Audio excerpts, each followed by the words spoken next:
How many people actually have good relationships with their mothers-in-law? I've often wondered about that, especially given my rocky relationship with mine, Mary. Don't get me wrong, I never disliked Mary. In fact, I always wanted to get along with her. But from the very beginning of our marriage, it seemed like Mary was twisting my good intentions. My husband and I got married 4 years ago. We met through mutual friends and hit it off right away, starting to date soon after. On our third anniversary, he proposed.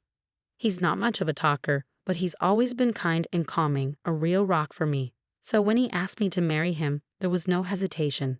I said yes, and we happily tied the knot. As for my in-laws, I didn't have any particular thoughts about them before we got married. During family gatherings, our conversations were always pleasant. No snide comments, no awkward moments. I figured we'd keep a healthy distance and get along just fine. But then came our first Christmas as a married couple, and that's when the drama started. I was pregnant with our daughter at the time, though I wasn't showing much yet. I was trying to take it easy since it was my first pregnancy. However, when we arrived at my in-laws' house for the holidays, Mary immediately put me to work preparing Christmas dinner.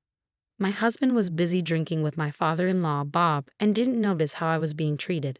Mary had me cooking, cleaning, and running around nonstop. When I tried to take a break for the baby's sake, she would snap. "What are you doing just sitting there? You need to know your place. Just because you're pregnant doesn't mean you can slack off." She forced me back to my feet and kept ordering me around. I followed all her instructions, yet the demands kept coming. So much for a relaxing holiday. By the time we got back in the car, I was completely drained. My husband should have noticed what was going on between Mary and me, and it frustrated me that he didn't seem to care. But he'd been enjoying his time with Bob, so maybe he just wasn't paying attention. I couldn't bring myself to confront him about it. After that, our daughter was born, and the following summer, we went to visit my parents. They live about an hour away, just like my in-laws, so we visit them every few months. However, Christmas at the in-laws became an annual tradition, and the pressure to visit more often increased after our daughter was born. They might just want to see her, but for me, it's been a source of stress. Every time we go, I know I won't be able to relax, and Mary will have some task lined up for me. I knew exactly what I was getting into, and if it were up to me, I wouldn't have gone. But my daughter was still young, and I couldn't just leave her behind. My husband, as clueless as ever, didn't seem to notice that Mary was making my life miserable. The only one who seemed to get it was Bob, but he's practically invisible at the in-laws' house. He never says anything to Mary, and she knows this. So she doesn't openly harass me when my husband is around, but if it's just Bob, she'll make snide remarks. On top of that, Mary has me prepare meals and then serve them only to my husband and Bob, saying, "We'll eat later. We have chores to do." Then she eats in the kitchen, leaving nothing for me. If we all have to sit at the table together, she'll eat my portion of the side dishes and say, "Emma, you said you didn't like this, remember?" My husband will look genuinely surprised and say, "Oh, you didn't like it?" Mary will turn to him and say, "See, you have to keep track.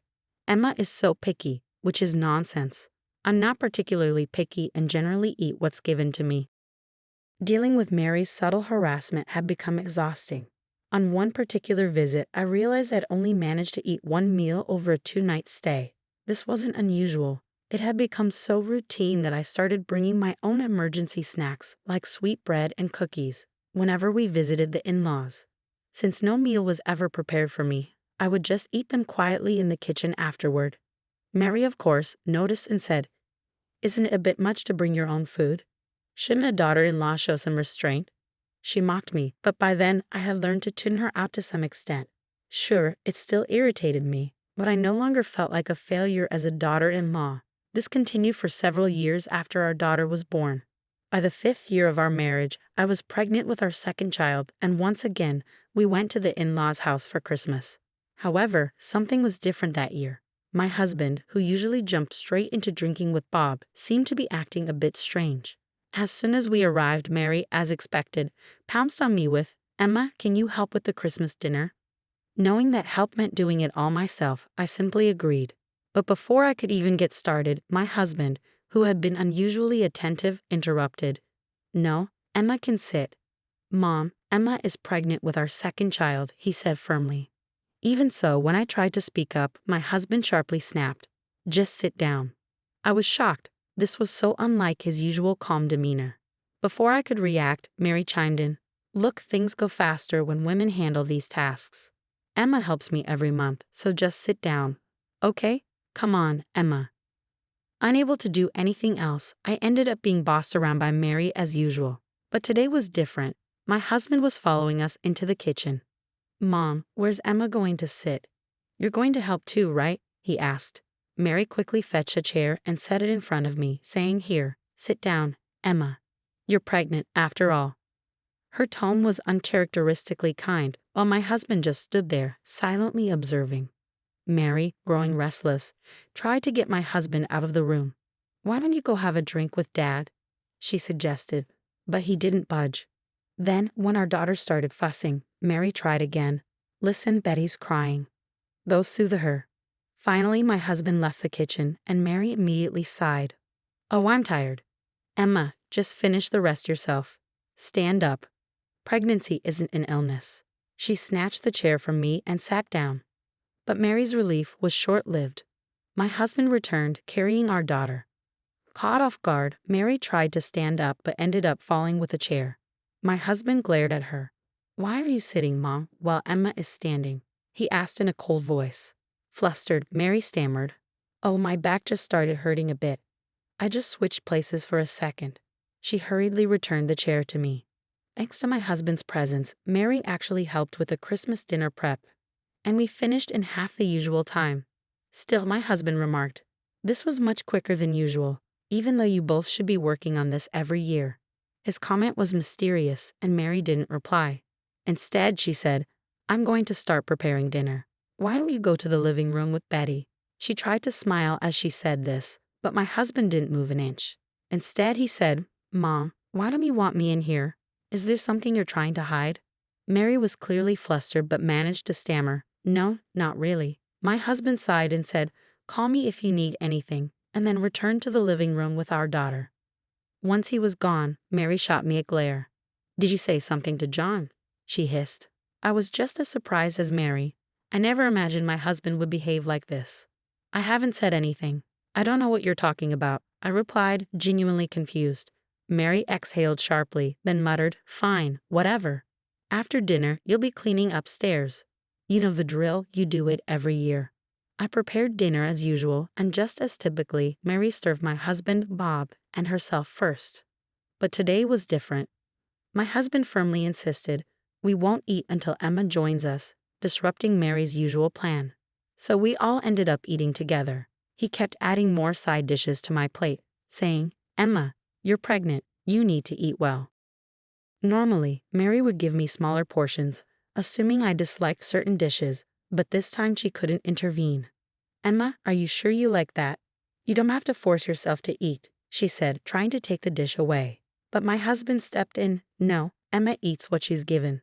It's better for the baby if she doesn't have food preferences. With that, Mary fell silent. After dinner, I usually do the dishes by myself, but this time my husband stepped in. I'll do it today. Emma, you sit down, he said, taking the dishes from my hands and heading to the kitchen. Mary, clearly unhappy, whispered to me, letting John do that. You're a failure of a daughter-in-law. Go clean the upstairs. As much as I didn't want to share space with Mary, I was about to head upstairs when my husband stopped me. Emma, where are you going? He asked, his voice serious. I didn't know how to respond, and before I could say anything he asked, Did Mom tell you to do something? Oh no, I began, but before I could finish, he took my hand and led me back to the living room. I had never seen him so angry. Then, in front of Mary and Bob, he began to speak. I misunderstood because Emma didn't say anything. I thought she was getting along with Mom.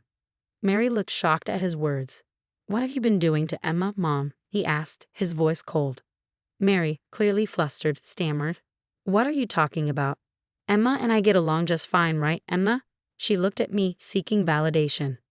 Well, about that, I began, but before I could elaborate, my husband spoke again. Every time we come back from visiting here, Emma seems more exhausted than ever. I noticed Emma looking down, and though I was concerned, I didn't press the issue because, on the surface, everything seemed fine. Mom, you haven't been harassing Emma, have you? I asked, trying to mask my worry. Mary's face flushed with anger. I haven't done any such thing. Emma, did you say something unnecessary? She lunged toward Emma, but I stepped in. Enough, I shouted. I've always been treated well by Emma's parents, so I assumed you were kind to her as well, Mom. But Emma looks miserable every time we come back here. Sure, being at my parents' house might make her feel a bit uncomfortable, but that goes both ways. Yet, I've never felt unhappy when I'm at her parents' place.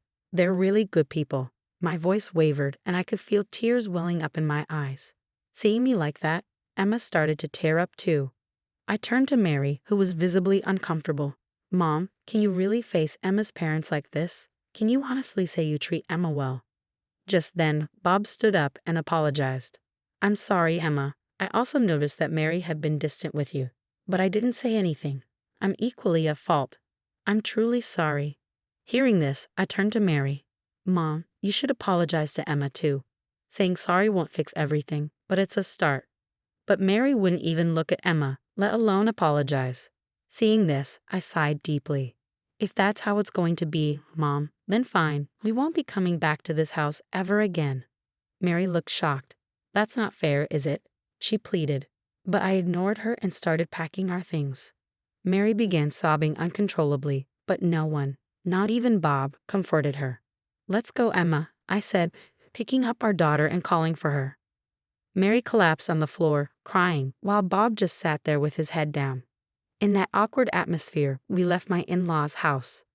Ever since that day, Mary has tried to call me multiple times, but I've blocked her number. I've cut off all ties with my parents' home and haven't been back. Instead, we've been visiting Emma's parents more frequently. At first, they were puzzled by our increased visits, but they welcomed us warmly each time. I often tell Emma, your parents are truly wonderful people. I think I feel guilty for the tough times Emma endured at my parents' home, but I'm not concerned anymore. There's no stress now that we stopped going there. In the end, I owe our current happiness to the actions we took that day. I'm truly grateful. From now on, I want to create many happy memories with Emma, our daughter, and her parents, and continue to walk a joyful path in life.